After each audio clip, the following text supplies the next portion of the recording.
ఖచ్చితంగా quality education కావాలి నాకు. ఏంటి వీళ్ళు రీసెర్చ్ యూనిట్లు క్రియేట్ చేయాలి. వాడు ఖచ్చితంగా ప్రతి సబ్జెక్టు ఫస్ట్ సంవత్సరమే పాస్ అవ్వాలి. అయితేనే అన్ని సబ్జెక్టులు అయితేనే నేను నెక్స్ట్ ఇయర్ ఇస్తాను నీకు. ఏమైపోతుంది? మీరు ఇచ్చేస్తున్నారు, మీరు మాట ఇచ్చారు కాబట్టి. Where is the result? డ్వాక్రా మహిళలకు ఇచ్చారు, అవి వస్తున్నాయి. వాళ్ళు ఏదో పనిచేసి ఒక గ్రూప్గా దేశంలోనే మొట్టమొదటిసారి తీర్చినటువంటి మహానుభావుడు ఆయన. నేను అంటున్నాను, ఇచ్చేటప్పుడు ఖచ్చితంగా మీరు వాళ్ళకి కండిషన్స్ అప్లై పెట్టాల్సిందే. కనీసం ఇలాంటి ఇష్యూస్ నేనా మీరు పబ్లిక్ డిబేట్, పబ్లిక్ ఫోరం మీదకి తీసుకొచ్చి, ఇప్పుడు ఓకే మన ఇంటర్ ద్వారా తెలుస్తుంది కదా, అది బాగుంది. కానీ మీరు ఇంకా దీన్ని ఒక కాలేజెస్ ఇష్టం వచ్చినట్టు తుక్కుగా అసలు నాలెడ్జ్ లేకుండా బయటకు వస్తున్నారు, స్కిల్ లేకుండా బయటకు వస్తున్నారు. స్విగ్గీ జొమాటోలో పనిచేసుకుంటున్నారు. కరెక్ట్, ఖచ్చితంగా పెట్టాలి. మీరు 100% అసెంబ్లీలో ప్రాతినిధ్యం వహించాల్సిన మనిషి సార్. నేననేది ఈ జనరేషను నెక్స్ట్ జనరేషన్ దోచుకుంటాము, నెక్స్ట్ జనరేషన్ పొల్యూషన్ అందిస్తున్నాయి, రాజకీయాల కోసం నీటి గొడవలు పెట్టుకుంటున్నారు. అదొకటి జరుగుతుంది కదా, వాటర్ మీద ఇష్యూ జరుగుతుంది. ఫైట్ చేయాలి కదా ఆంధ్రప్రదేశ్ రాజకీయ నాయకులు అందరూ కూడా. మరి పైనుంచి మురికి వస్తుంది, ఏం చేయాలి? మేము మురికినంతా మేము తీసుకోవాలా?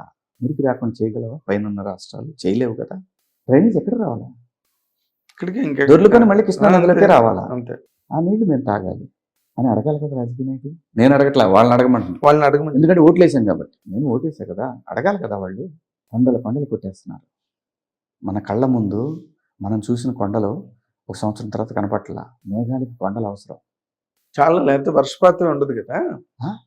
ఇప్పుడున్న పిల్లలకి ప్రాబ్లం లేదు, వాళ్ళకి పుట్టబోయే పిల్లలకి ప్రాబ్లం అనే విషయాన్ని గ్రహించలేకపోతున్నారు. అమ్మ తోడండి, స్వామివారి సాక్షిగా నేను నెక్స్ట్ తరాల కోసమే మాట్లాడుతున్నాను, నా కోసం మాట్లాడలేదు. ఎందుకంటే మనం పోతాం, మనం పోయిన తర్వాత ఎవరుంటారు ఈ భూమి మీద?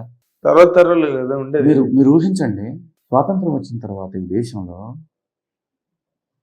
ఎన్నెన్ని పెద్ద సంస్థలు వచ్చినాయండి. అవును, నెహ్రూ గారు ఆధునిక దేవాలయాలు నిర్మించారు. ఆధునిక దేవాలయం నాగార్జున సాగర్ ఆధునిక దేవాలయం అన్నది. అవును, శ్రీశైలం డ్యాములు కట్టారు.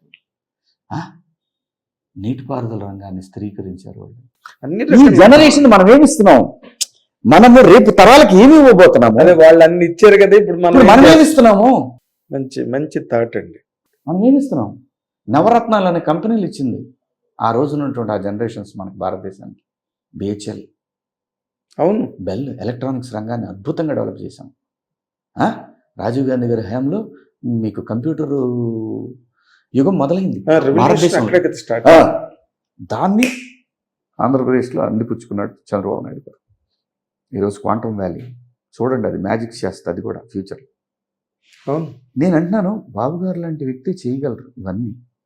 అందుకే నేను మీ ద్వారా తెలియజేస్తుంది అదే, అయ్యా మనం డబ్బులు ఇస్తున్నారు, మీరు ప్రతి ఇంట్లో కంపల్సరీ చెట్టు పెరగాల్సిందే, ప్రతి వీధిలో చెట్లు పెరగాల్సిందే. ఆ బాధ్యత నాకు తీసుకోవాలా. డ్వాక్రా గ్రూపులకు కూడా ఇది ఇవ్వాలా. ఎందుకంటే మహిళలు, అమ్మలు, వాళ్ళు బంగారంలాగా పెంచుతారు మొక్కల్ని. హౌస్ కీపింగ్ వాళ్ళదే కదా. అంటే అది when it becomes a tradition, ఇంకా ఉమెన్ జెంట్ అని తేడా అలా కదండి. వాళ్ళు ఏంటంటే సంఘాలు కదా, సంఘాలు ఒక ఆదివారం తీసుకుని వాళ్ళందరూ చేయొచ్చు సరదాగా, కంబైన్డ్ ప్రాజెక్ట్ లా కదా ఈ ఊరు. అలాగే మీరు పల్లెటూరులోకి పోతే బరిగొడ్లు రోడ్డు మీదనే కట్టేస్తున్నారు, సిమెంట్ రోడ్ల మీద మంచాలు వేస్తున్నారు. పల్లెకి కూడా ఒక మంచి బ్యూటిఫుల్ వాతావరణం రావాలి కదా.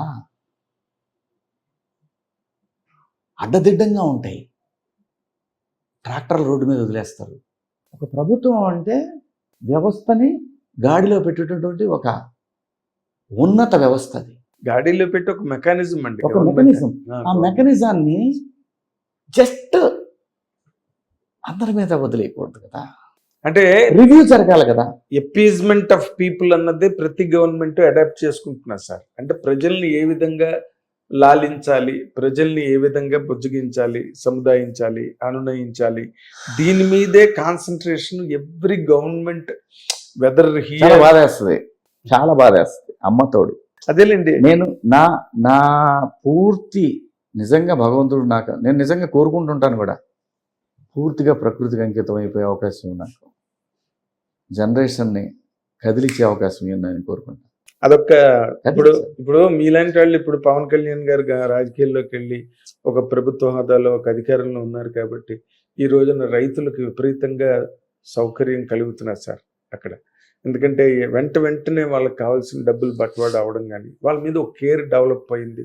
అండ్ చంద్రబాబు నాయుడు గారికి కూడా అపారమైన అనుభవం కానివ్వండి, లేకపోతే చాలా లాంగ్ స్టాండింగ్ సింపుల్ సార్ అన్ని ఉన్నాయి కాబట్టి జరుగుతాయి. మీలాంటి వాళ్ళు కూడా వెళ్ళారు అనుకోండి, సో ఒక cumulative benefit for the public. ఏమవుద్దంటే అండి నాగేంద్ర గారు, మనం వెళ్ళాలని ప్రయత్నాలు చేసిన ప్రతి వ్యవస్థలోనూ కూడా స్పీడ్ బ్రేకర్లు ఉంటాయి. మీకు స్పీడ్ బ్రేకర్లు ఏంటండి? నాకేంటి సార్, నాళ్ళు ఉద్యమంలో పాల్గొన్న వ్యక్తి అలా కాదు. సినిమాలు ఇప్పుడు ఏం స్పీడ్ బ్రేకర్లు అని చెప్తాను. నా సమస్య అది. నేను అక్కడ పోయి వారి కోసం ఎవరైనా సరే అక్కడ పోయి గంటల తరబడి వెయిట్ చేయాలంటే చేయలేము. ఎంబ్రాసింగ్ ఉంటుంది. అంతసేపు ఒక పొద్దున్న సాయంత్రం దాకా వాళ్ళకి రకరకాల అపాయింట్మెంట్లు ఉంటాయి. మనకంటే కూడా ఆ వ్యవస్థ చాలా ముఖ్యం. ఎందుకంటే గవర్నమెంట్లో ఉన్నప్పుడు గవర్నెన్స్ చాలా ముఖ్యం. వాళ్ళకి గంటలు పోయి నిలబడి ఆడ కూర్చోవాలన్నా మనకి అయ్యే పని కాదు. మరి మీ వర్క్ ఇక్కడ వదులుకుని అక్కడికి వెళ్ళి కూర్చున్నారు 12 ఏళ్ళు 13 ఏళ్ళు కూర్చున్నాను. ఇప్పుడు కూడా ప్రజలకు అవసరమైతే వెళ్ళి నేను నిలబడి మాట్లాడతా. నా సినిమాలు వదులుకోకుండా నేను మాట్లాడగలను. నేను చచ్చిపోయేలోపు ఆంధ్రప్రదేశ్లో పరిశ్రమను చూడాలి సార్. అంత స్వీపింగ్ స్టేట్మెంట్ ఇచ్చారు. మీరేమో మీరు వెళ్ళి కలవడానికో లేకపోతే మీరు వెళ్ళి పాల్గొనడానికో మీకే స్పీడ్ బ్రేకర్లు అంటున్నారు. ఇవన్నీ ఉంటాయి సార్, ఉండకుండా ఎక్కడ ఉంటాయి. దాన్ని ఓవర్కమ్ నేను అనేది మనం సినిమాల్లో చూసాం. కృష్ణుడిని కలవటానికి సత్యభామ కూడా అపాయింట్మెంట్ అవసరం అయ్యేది, రుక్మిణికి అపాయింట్మెంట్ అవసరం. అవును. సో మధ్యలో ద్వారపాలకులు ఉంటారు, రకరకాలు ఉంటాయి సార్. అది మనం తీసేయలేదు. అది ఎవరు ఉంటారన్నారు? ద్వారపాలకులు ఉంటారు. ద్వారపాలకులు అంటే ఇప్పుడు ఎక్కువగా ద్వారపాలకులు ఎక్కువ ఉంటున్నారని వింటున్నాము. అది కూడా తప్పేం కాదు. అది తప్పని నేను అనుకోను.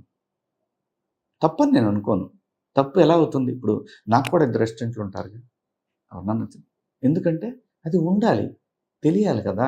అవతల ఉన్నవాడి సమయం చాలా విలువైంది. అవును. ఇప్పుడు దాన్ని ద్వారపాలకుడు అబ్యూజ్ చేస్తే తప్పు. అయితే ఇప్పుడు అబ్యూజ్ అవుతున్నది అంటారా, ఏమవుతున్నది అంటారా? ఈ ప్రభుత్వం ఏం లేదులేండి, ఆ ప్రాబ్లం ఏం లేదు. వస్తే నేను ఒకవేళ అలాంటి ద్వారపాలకుడు ఉన్నాడు అని నా దృష్టికి వస్తే మాత్రం చెప్పటంలో వెనకాడను.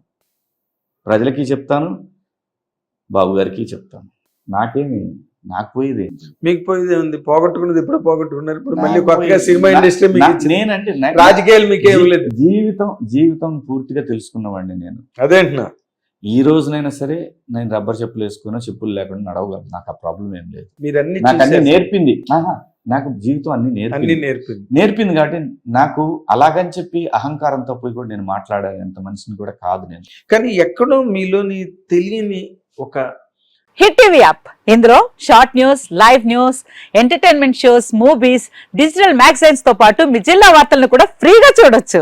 ఇంకెందుకు ఆలస్యం, వెంటనే హిట్ టీవీ యాప్ ని డౌన్లోడ్ చేసుకుని ఫ్రీగా ఎంటర్టైన్మెంట్ పొందండి. Hit TV app. Hit TV app. Please download hit TV app. Hit TV app ని ఫ్రీగా డౌన్లోడ్ చేసుకుని ఎంజాయ్ చేయండి. మీకు నచ్చిన ఎంటర్టైన్మెంట్ కోసం హిట్ టీవీ యాప్ ని ఫ్రీగా డౌన్లోడ్ చేసుకుని ఎంజాయ్ చేయండి. హిట్ టీవీ యాప్ ని డౌన్లోడ్ చేసుకుని ఆస్వాదించండి, ఆశీర్వదించండి. ఇంతమంది సెలబ్రిటీలు హిట్ టీవీ యాప్ ని డౌన్లోడ్ చేసుకోండి అని చెప్తున్నారంటే ఎంత మంచి యాప్ ఆలోచించండి. అమెరికాలో చదవాలనుకునే వాళ్ళకి విశ్వసనీయమైన పేరు మన శౌర్య కన్సల్టెన్సీ. UK లో 1 year masters, UK లో 1 year masters, 2 years work permit up to 5 years visa. Contact Saurya Consultancy. Contact 89851 89851.